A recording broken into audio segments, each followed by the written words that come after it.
함께 하나님의 말씀을 묵상하고 날마다 신앙일기를 쓰면서 믿음이 성장하는 데일리 큐티 나무향기입니다. 오늘은 창세기 12장부터 15장까지의 배경과 핵심을 살펴보겠습니다. 창세기 12장 1절은 여호와께서 아브라함에게 이르시되 너는 너의 고향과 친척과 아버지의 집을 떠나 내가 내게 보여줄 땅으로 가라는 아브라함을 향한 하나님의 부르심으로 시작하고 있습니다. 그리고 4절에서 아브라함은 여호와의 말씀을 따라갔습니다. 아브라함의 믿음의 여정이 시작된 것입니다. 오늘 우리는 아브라함을 통해 믿음이란 무엇인지 그리고 믿음으로 사는 것이 무엇인지 살펴보게 될 것입니다. 아브라함은 하나님께서 말씀하신 대로 자기의 고향, 친척을 떠났습니다. 이렇게 분리하는 것이 믿음의 첫 걸음입니다. 하나님께서는 아브라함과 교제하기 위해서 그가 살던 우상이 가득하고 익숙한 환경에서 나오게 하셨습니다. 그리고 하나님께서 아브라함에게 떠나라고 말씀하실 때 그에 대해 가지고 계신 계획과 목적을 알려주셨습니다. 아브라함은 하나님께서 그에게 약속해 주신 것이 무엇인지 알고 있었던 것입니다. 사실 하나님은 우리 모든 사람들에 대해 각각의 계획과 목적을 가지고 계십니다. 하나님은 천편일률적으로 사람을 찍어내지 않고 각 사람을 직접 손으로 빚어가시는 분입니다. 그래서 하나님의 부르심에 믿음으로 응답하게 되면 우리를 그 목적대로 빚어가시는 것입니다. 그런데 아브라함이 말씀을 믿고 가나안 땅에 왔을 때 그곳에 기근이 들었습니다. 우리는 종종 믿음으로 하나님께 순종하면 아무 문제 없이 살아갈 것이라고 생각합니다. 하지만 하나님은 문제를 통해 우리를 빚어가십니다. 사람들은 믿음이 분리로 시작되고 또한 문제를 통해 우리가 빚어지는 것을 보면서 믿음이 나를 제한하고 억압하는 것은 아닐까 하는 두려움을 갖기도 합니다. 그러나 그것은 하나님에 대한 오해입니다.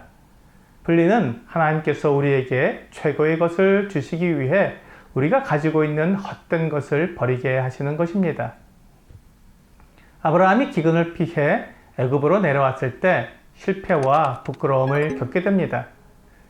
이것은 아브라함이 특별한 사람이 아니라 우리와 같은 평범한 사람이라는 것을 보여줍니다.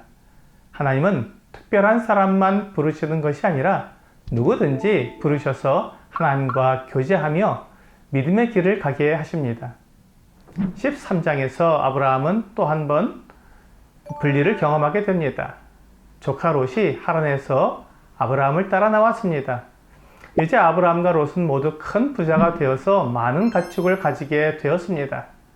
아브라함과 롯이 더 이상 함께 지낼 수 없었기 때문에 헤어져야만 했습니다.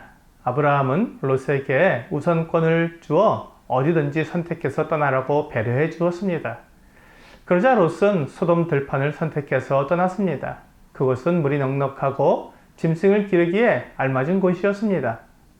아브라함과 롯이 헤어지자 하나님께서 다시 한번 가나안 땅을 아브라함과 그의 자손에게 주겠다고 약속해 주셨습니다. 아마도 아브라함이 조카 롯을 의지하고 있었던 것 같습니다. 하나님을 의지하기 위해 내가 의지하던 것을 버릴 때 믿음의 시작인 분리가 이루어집니다. 아브라함과 헤어진 롯은 소돔성에 들어가서 살게 되었습니다. 소돔성은 하나님 앞에서 악한 성이었습니다. 그러므로 롯이 소돔성에 들어간 것은 어리석은 결정이었습니다. 어느 날 시날 땅의 왕들이 소돔과 고모라의 왕들에 대해 전쟁을 일으켰습니다. 소돔과 고모라 지역이 오랫동안 시날 땅의 왕들에게 조공을 바쳐왔는데 최근에 배반을 한 것입니다. 시날 땅의 왕들이 소돔과 고모라 지역의 왕들을 이기고 사람들과 모든 재물을 다 끌어갔습니다. 물론 롯도 끌려갔습니다. 이 소식을 들은 아브라함은 자기가 길러서 훈련한 318명의 군사들과 주변의 부족들을 연합해서 시날 땅의 왕들을 뒤쫓아갔습니다. 놀랍게도 아브라함은 이렇게 적은 군대로 시날 군대를 공격해서 롯과 그의 가족을 구했으며 빼앗겼던 모든 것을 되찾아왔습니다. 이때 살레망이며 지극히 높은 하나님의 제사장인 멜기세덱이 아브라함에게 왔습니다. 멜기세덱이 아브라함을 축복해 주자 아브라함은 그가 얻은 것의 10분의 1을 그에게 드렸습니다. 그리고는 소돔 왕이 나와서 아브라함을 맞이했습니다. 소돔 왕은 아브라함에게 보상을 해주고 싶었습니다. 그래서 사람만 자기에게 보내고 물품은 아브라함이 가지라고 했습니다. 그때 아브라함은 이렇게 대답했습니다. 23절입니다. 내 말이 내가 아브라함으로 치부하게 하였다 할까 하여 내게 속한 것은 실 한 워락이나 들매끈 한 가닥도 내가 가지지 아니하리라. 아브라함은 재물을 얻기 위해 시날 땅의 왕들과 싸운 것이 아니었습니다. 그는 조카 롯을 구하기 위해 싸운 것이었고 하나님께서 은혜를 베풀어서 이겼기 때문에 하나님을 믿는 믿음으로 소돔 왕의 제안을 거절할 수 있었습니다. 우리는 믿음에 대해 오해하지 않아야 합니다. 믿음이란 자기 안에 있는 어떤 강한 확신을 말하는 것이 아닙니다. 아무리 하나님을 믿으려고 해도 믿어지지 않는다고 말하는 사람들이 있습니다. 그들은 하나님을 만나지 못하고 하나님의 말씀이 그대로 이루어지는 것을 경험하지 못했기 때문에 하나님을 믿을 수 없는 것입니다. 그러나 하나님을 만나고 하나님의 말씀이 그대로 이루어지는 것을 경험한 사람은 하나님을 믿을 수 있습니다.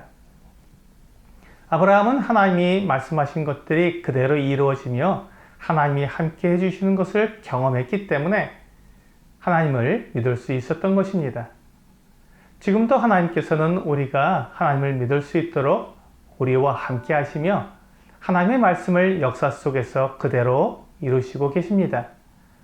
이렇게 신실하신 하나님을 알고 경험하게 되면 평범한 우리도 아브라함처럼 온전한 믿음을 나타낼 수 있는 것입니다.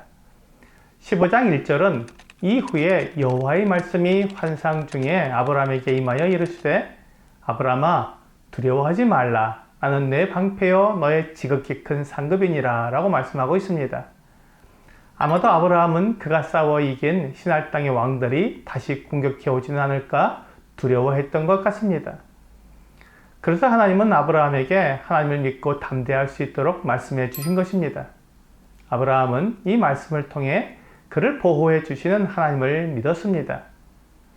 아브라함이 하나님을 믿음으로 두려움에서 벗어날 수 있었지만 여전히 그에게 염려가 되는 것이 있었습니다. 그것은 그의 후손에 대한 약속이 전혀 이루어질 가망이 없었던 것입니다. 아브라함의 나이가 많았지만 아직도 자식이 없었습니다. 그래서 아브라함은 하나님께 자기의 후계자는 다메섹 사람 엘리에셀이라고 말했습니다. 그때 하나님께서 아브라함에게 그의 자손이 하늘의 별과 같이 많을 것이라고 약속해 주셨습니다. 아브라함은 하나님의 이 약속을 믿었습니다. 아브라함은 지금까지 하나님께서 하신 약속들을 다 지켜주셨기 때문에 이 약속도 믿을 수 있었습니다. 아브라함의 믿음은 자기가 볼 때 믿을 수 있는 것을 믿은 것이 아니라 하나님이 말씀하신 것이기 때문에 믿은 것이었습니다.